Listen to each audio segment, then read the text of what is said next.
E agora o nosso contato é com o Paulo Pousonoff, que é comentarista aqui da PAN, para a gente falar desse ambiente político. Paulo, boa tarde, bom começo de semana.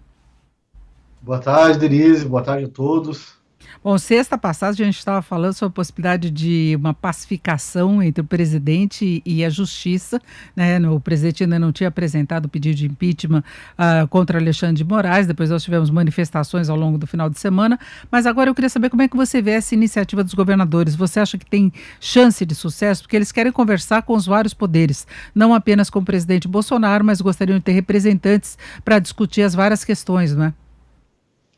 Eu achei bastante curiosa a matéria do Maldonado, né? Dizendo que essa conversa, bem, eles estão falando que eles querem debater a democracia e tal, mas ele tem um fundo econômico, né? De interesse econômico na conversa, na questão tributária, até conversar com o presidente do STF, Luiz Fux, justamente como essa tensão impacta a economia. Achei bastante interessante o uso da palavra hoje, ao longo de todo o dia. A ideia era que essa conversa entre os governadores fosse mais para o lado político, né, da filosofia política, e de repente o Maldonado nos traz essa informação de que a conversa caminhou para esse lado econômico, que é uma preocupação legítima, mas eu só queria destacar porque eu achei bastante curiosa essa informação.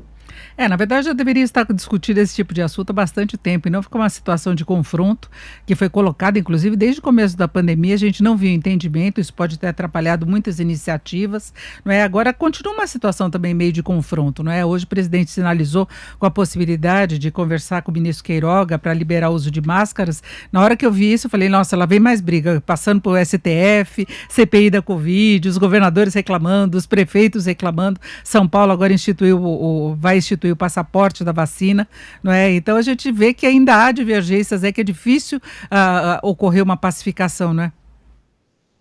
Denise, minha preocupação é justamente essa. Me parece que a gente chegou a um ponto em que, se alguém dá um bom dia, isso já é motivo para uma briga.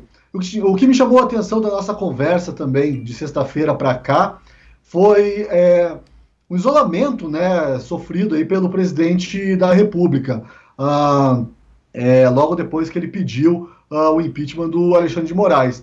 Governadores aí, alguns já se manifestaram contrários, partidos já se manifestaram contrariamente ao pedido de impeachment, e o STF se uniu em torno do ministro Alexandre de Moraes. Aquela minha esperança, eu nutria uma certa esperança de que houvesse algum tipo de ali dentro do STF, algum tipo de debate, conversa, se o ministro Alexandre de Moraes não estava mesmo extrapolando ali as suas funções, e a partir daí a gente chegasse num acordo, sabe? O executivo recua de um lado, o STF de outro. Me parece que esse não é um caminho mesmo, e eu queria destacar isso. O presidente Jair Bolsonaro, no momento, ele realmente está isolado, ele só conta com aquela manifestação do dia 7 de setembro para mostrar algum tipo de força, porque as instituições realmente estão ali, se uniram para proteger o STF, o ministro Alexandre de Moraes. E chama atenção também, você falou dessa questão do isolamento, porque nós tínhamos tido já manifestações de integrantes, lideranças do Centrão contra o posicionamento do presidente Bolsonaro, inclusive Ciro Nogueira, que agora é ministro, também tinha falado em pacificação, né? As conversas de bastidores é que ele estaria tentando fazer com que o presidente desistisse para se tentar ou buscar um entendimento mesmo, não é? Arthur Lira também tinha defendido essa teoria da pacificação, não é? E o presidente foi contra e apresentou essa argumentação, não é? E nós vimos muitas manifestações, não apenas da oposição, mas alguns questionando o fundamento que foi apresentado, e o presidente fala também em pedido de impeachment contra o ministro Barroso, né? O que a gente está vendo é uma coisa inédita. Eu, esse fim de semana, fiquei pesquisando, procurando algum tipo de paralelo. O que a gente está vendo é um processo revolucionário, né? Eu sei que essa palavra é uma palavra um pouco pesada, as pessoas pensam já em golpe. Não, eu estou usando a palavra revolucionária no sentido de transformação, de mudança. E esse ímpeto revolucionário contra um poder mais específico da República, que é o judiciário, é uma coisa assim inédita. As pessoas estão se organizando para pressionar o Senado, pelo impeachment do ministro Alexandre de Moraes. Isso é absolutamente inédito. Eu sei também que existe uma organização para impeachment do presidente, como houve, né? Muitas manifestações acabaram provocando o impeachment da Dilma. Então a gente sempre vê manifestações revolucionárias, no sentido de transformação, contra o poder executivo, até o legislativo. Contra o judiciário, para mim, é uma coisa inédita, é muito difícil a gente fazer algum prognóstico nesse momento, pelo ineditismo mesmo da situação. Eu estava pensando, Denise, digamos que haja, por algum milagre, algum tipo de acordo, um cafezinho, um jantar, um aperto de mãos, que essa situação, pelo menos por no curto prazo, se pacifique. Eu fico me perguntando como o ministro Alexandre de Moraes vai se manter ali, tomando decisões importantes no STF pelos próximos, 20 anos, eu não sei quantos anos ele tem até ser obrigado a se aposentar. Então é um momento muito, muito complicado mesmo. Eu acho que destensionar essa corda agora, eu não consigo encontrar a saída. Eu juro para você, eu fiquei o fim de semana pesquisando, procurando algum tipo de paralelo histórico, mas não encontrei.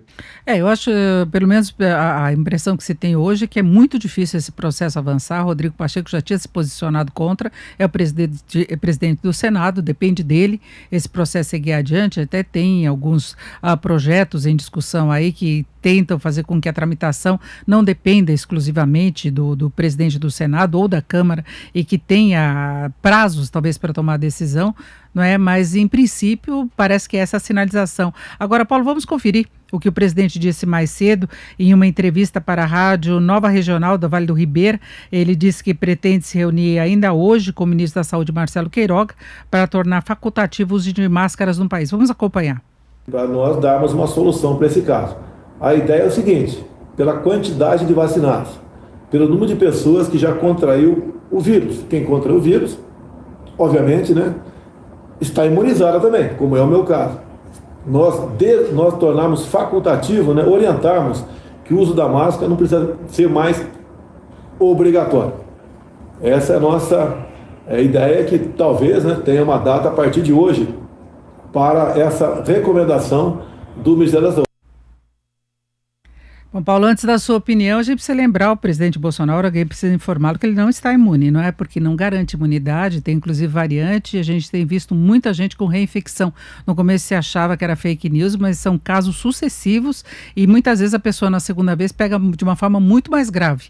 Então há esse risco também em relação a máscaras e inclusive para quem toma 2 doses da vacina, não é? O presidente Jair Bolsonaro acaba dando aí de bandeja para a CPI, de repente, para os senadores lá de oposição, a oportunidade, né, de reforçarem essa narrativa de que ele é genocida, de que ele é omisso.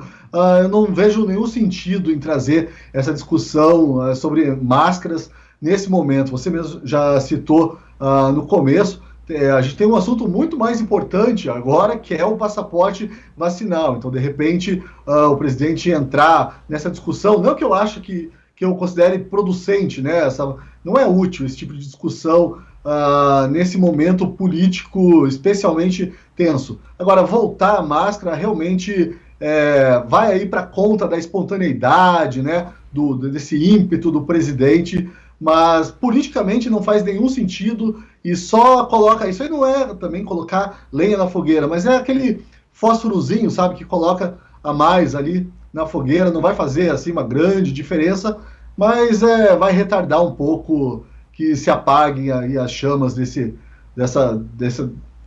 incêndio, né, que a gente está vendo mesmo das instituições. Reafirma a posição dele em relação ao controle da gestão da pandemia desde o princípio, né? Ele sempre se recusou a usar máscara, teve várias multas ainda em vários estados, no caso das manifestações em que ele não usou máscara, teve decisão da justiça na semana passada, vai contra práticas internacionais, entre aquela coisa da liberdade das pessoas, mas a gente vê esse questionamento hoje até nos Estados Unidos, em que aumentaram bastante os casos, não é, de pessoas que se recusaram a vacinar, então eles falam, então se não quer tomar vacina, pelo menos usa máscara para proteger os demais, mas esse é um outro assunto, eu não vou falar que é um assunto menor, porque a pandemia ainda é uma situação muito grave em todo o mundo, mas complica mais o quadro político, né? Vamos lembrar que a CPI foi motivada exatamente por isso. Depois, ao longo das investigações, é que se descobriu que tinha um grupinho lá tentando se aproveitar da situação de aquisição da vacina para conseguir superfaturar, vender vacina que não existia, que não estava disponibilizada, mas o foco inicial da CPI foi exatamente o procedimento do presidente, né?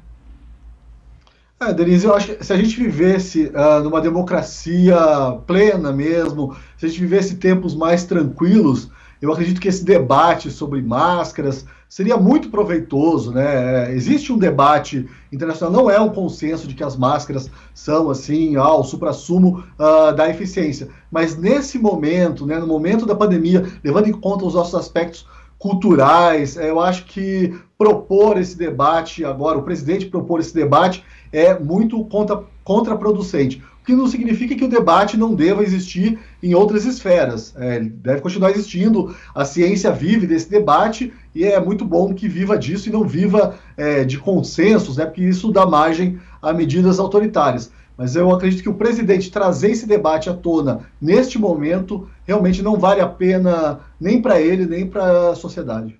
Bom, Paulo, agradeço muito sua participação aqui no Jornal Jovem Pan. Uma ótima semana para você. Voltamos a falar. Até mais. Boa tarde. Boa tarde para você também. Até mais.